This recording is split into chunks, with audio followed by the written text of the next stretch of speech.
Hi, Doc. Good afternoon po, Doc. Oh, iho. Good afternoon. Buka pa check up pa? Hindi po, Doc. May tatanong lang po ako, Doc. Ano yun, iho? Doc, sa emergency po ba, alin po yung uunahin mo? Yung nagkatae o yung nasaksak po? Alam mo, iho. Alam mo, sa tagal ko ng doktor, pag mga ganyang, sitwasyon, natural, iho, yung uunahin ko, yung nagkatae. Bakit po, Doc?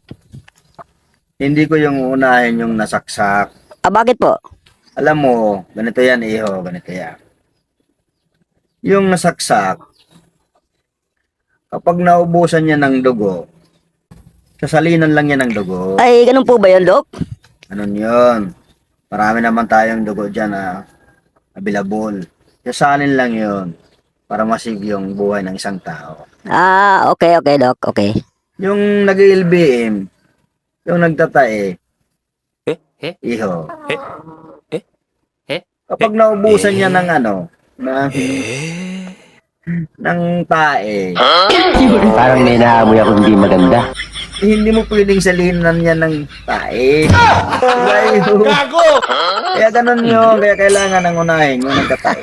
Ayos, ang galing mo talaga, Doc. Believe talaga ako sa'yo. Ang talino mo talaga, Doc. Talaga. Yun. Mindset ba? Mindset. Yun.